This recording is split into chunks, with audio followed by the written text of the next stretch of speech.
Ẹ káàbọ̀ sí ìkànnì yìí. Tó bá jẹ́ ìgbà àkọ́kọ́ ní tẹ́ ń rí channel wa, ẹ like, kẹ́ subscribe, kẹ́ lè máa jẹ irú àǹfààní nígbàkúgbà tá bá ti drop video. A ní dá yín lágara ká má fọ̀pá pọ̀ lọ́pọ̀lọpọ̀ jù. Ẹ bá wa wo àwọn videos yìí. Igboho said the security operatives failed to arrest him despite surrounding his residence, claiming they mistook a card for him and even brought in what he described as a fake herbalist to perform rituals in attempt to apprehend him. Recounting the incident when some Muslim delegations visited his residence in Ibadan on Monday, Igboho said he was inside the house throughout the operation, but the operative could not find him. Igboho òkú ewu o, ewu iná kì í pa àwòdì, àwòdì òkú ewu. Ṣé rí rògbòdìyàn tó ń jà ní ọdún yẹn ní 2021 tí wọ́n lọ ká wọn mọ́lé, òun náà ló tún ìṣẹ́ yọ. Apá àbẹ́sẹ̀ òun ló yọ lórí ọ̀rọ̀ Fulani Emirate Council tí lọ́ọ̀yà Imam Saad tó bọ́ síta tó ní àwọn Fulani Emirate Council àwọn ò fẹ́ ṣe kí ni o, àwọn ò fẹ́ rí Ìgbòho àti ìlú Ẹkùn ní the whole of Kwara State. Says by who? Ṣé Fulani Emirate Council àwọn náà tẹ Kwara dó ni? Ẹ tẹ̀lé mi kẹ́ wá gbọ́rọ̀. Tọ́sẹ̀ ni pé à ń gbọ́ àwọn ọ̀rọ̀ kan wọ́n ní Ìlọrin wọ́n ní wọn ò fara mọ́ ẹ̀ṣọ́ aláàbò ìlú Ẹkùn tí Sunday Igboho fẹ́ gbé wá. Kí la lè sọ lórí rẹ̀? Àkọ́kọ́ ní pé lọ lágbára láti gbẹnusọ fún Ìlọrin. Bàbá ọba Ìlọrin àbáwọn tí wọ́n bá yàn àwọn ni wọ́n ní agbára. Àmọ́ gẹ́gẹ́ bí foundation ti ti wà tó ṣe pé àṣà àti àládà Ìlọrin náà làá fẹ́ máa protect lọ́dọ̀ títí wa, àwa náà faramọ́ a sì padà gbé jáde láìpẹ́ pé faramọ́. And then yes sir.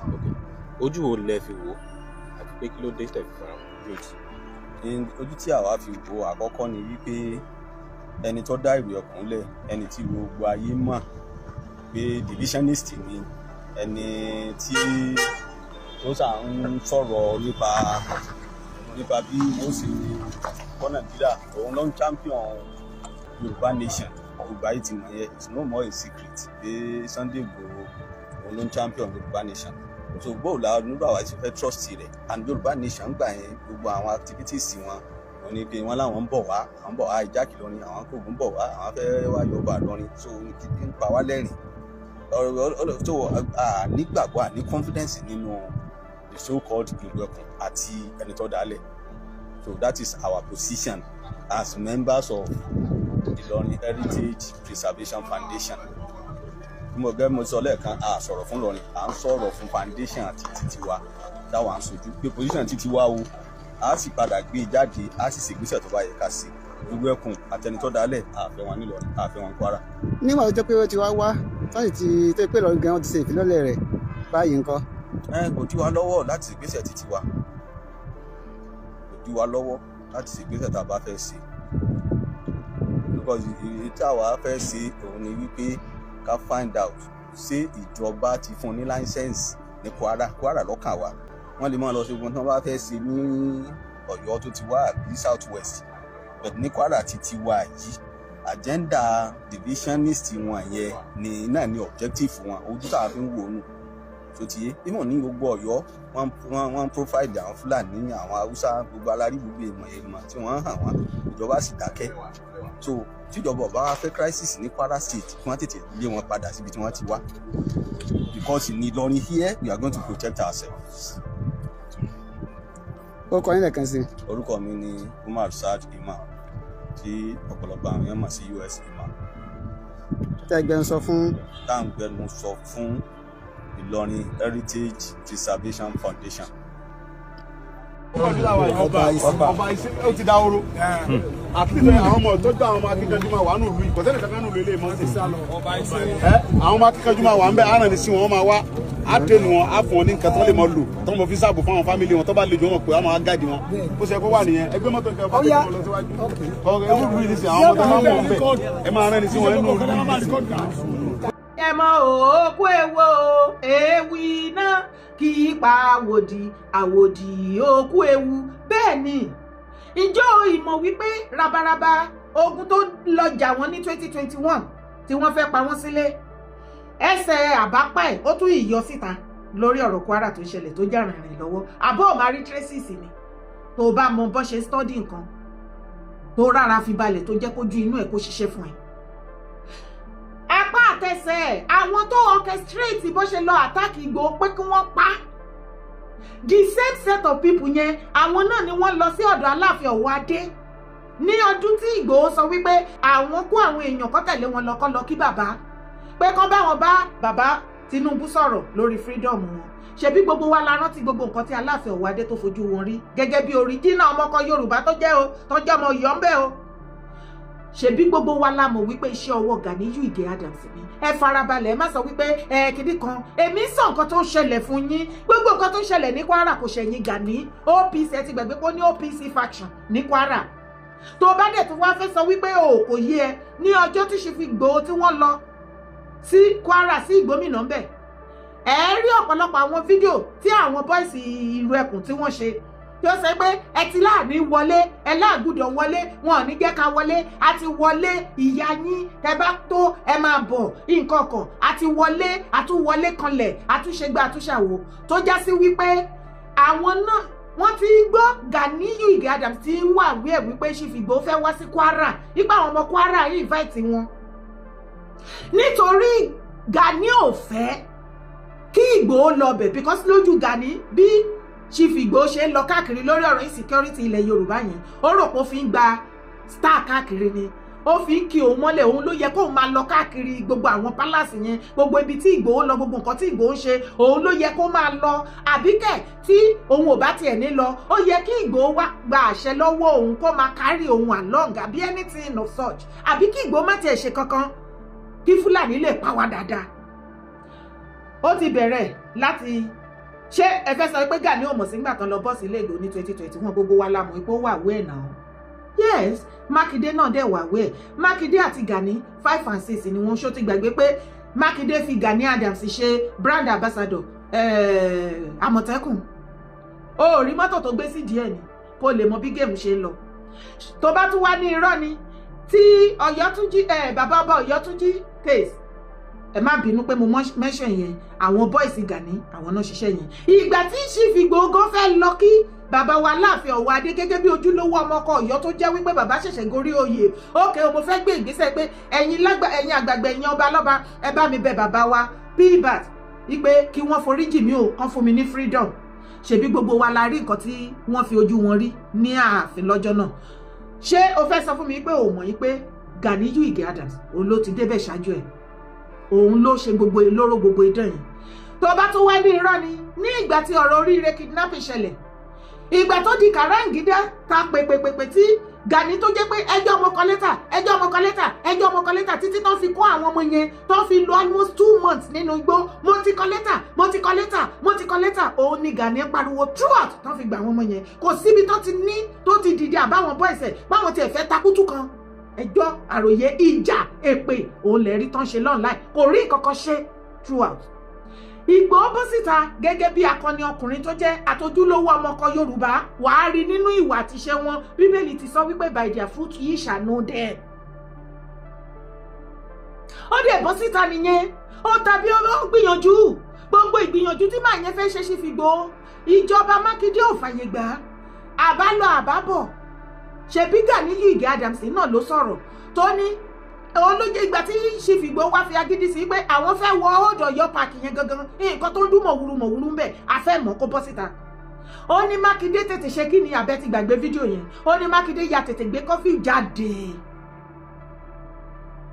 ó ló wá ó pé tóun ò bá ètè gbé kọ́fì jáde kan stop wọn láti wọ ọbẹ̀ yẹn pé Igboho àti crew wọn ìlú ẹ̀kọ́ wọn máa gba glory mọ́ òun lọ́wọ́ ṣùgbọ́n ẹ wá wò ó kẹ́ wo bí Ọlọ́run ṣe ń ṣiṣẹ́ Igboho ló lóun ò fẹ́ kó gba glory mọ́ òun lọ́wọ́ tí òun àti Ganiyu Ige Adams tọ́jọ́ plan ẹjọ́ ṣé Mákindé padà rí glory bí orí èèrà báyìí ó padà rí ìgbà nínú ọ̀rọ̀ oríire títí táwọn ọmọ yẹn fi wà bẹ́ẹ̀ almost 2 months kò sí ọjọ́ tí Mákindé bọ́ síta tó rí any information tangible information nípa àwọn ọmọ yẹn state of their kini láti sọ federal ló fún wa ní little information tá à ń gbọ́ online títí ìjọ tí federal máa lọ tó máa lọ kó àwọn ọmọ tó free wọn, Makinde was in Bauchi campaigning for his own presidency ní 2027 lọ́dọ̀ governor Bala.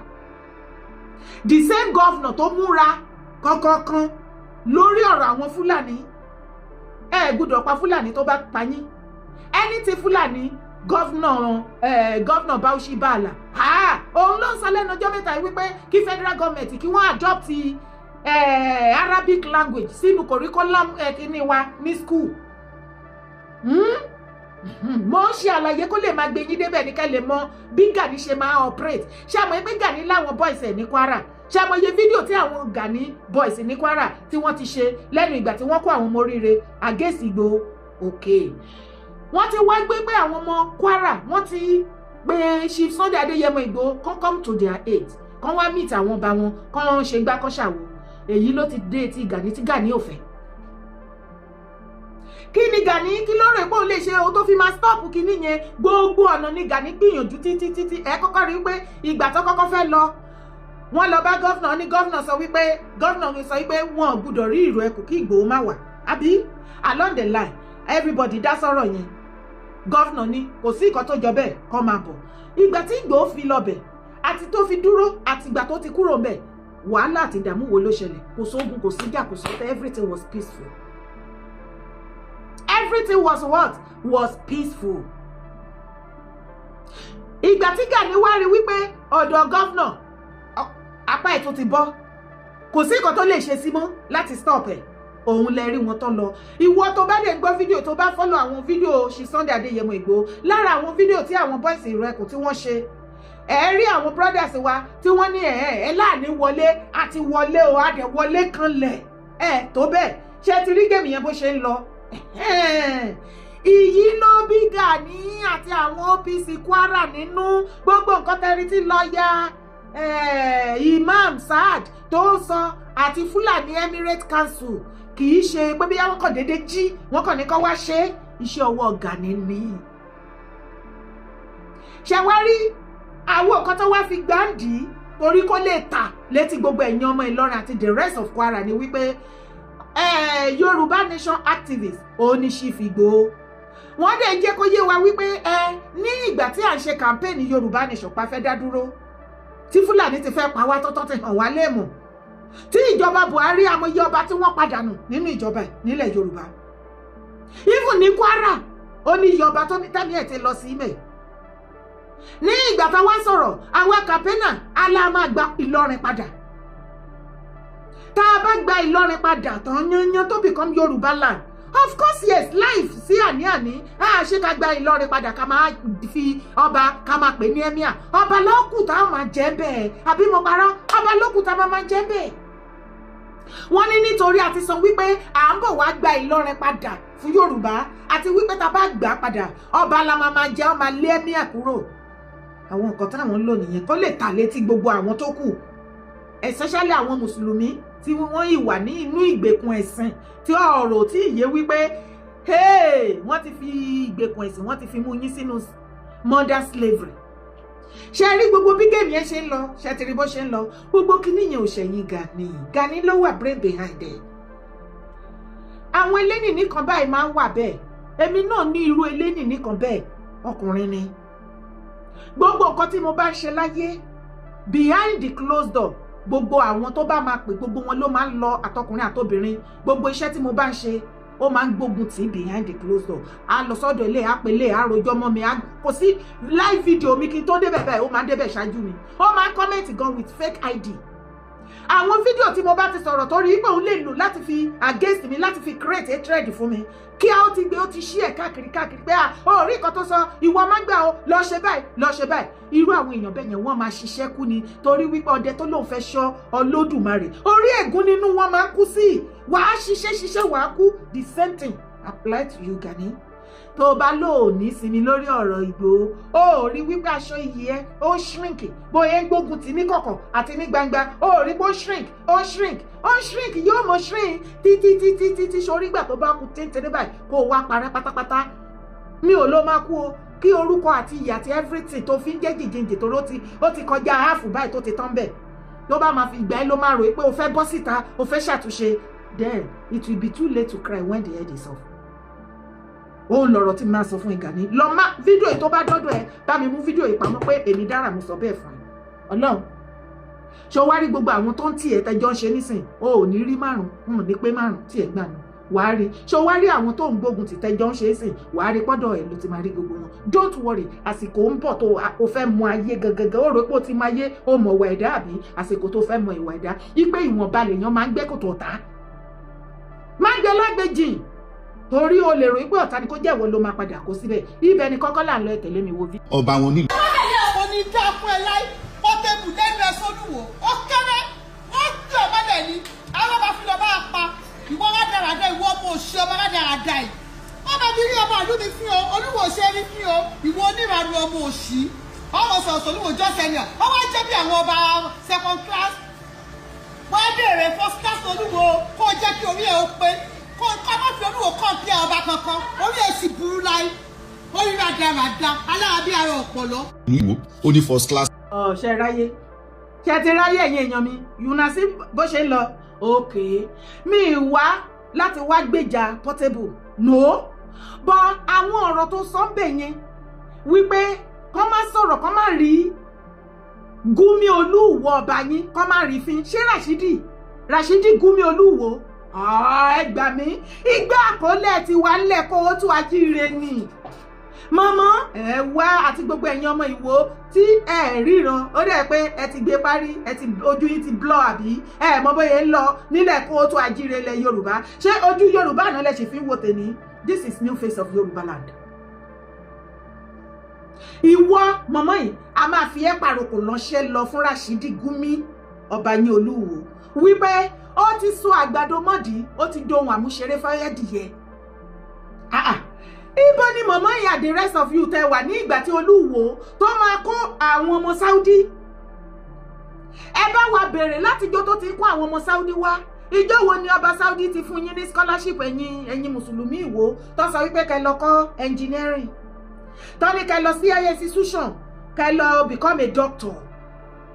Àbí kẹ́ẹ̀tọ́ ní kẹ́ lọ study IT ẹ wo technology ẹ wo AI ẹ wo everything ìjọ́ wo ni Saudi ti bọ́ síta tó ti fún yín ní scholarship nǹkan tó máa jẹ́ káyé yín dá lẹ́yìn kan ní kẹ́ lọ kọ́ Arabic èdè wọn kẹ́ máa bá wọn promote èdè wọn àbí yín ò mọ̀ ní ọ̀dẹ̀ ló pọ̀ jù nínú gbogbo yín tabade ń wí ẹ̀ ní farabalẹ̀ ìgbà tó jẹ́ pé wọ́n ti kó ẹ̀sìn sí yín lọ́pọlọ wọ́n ti sọ yín di modern slave.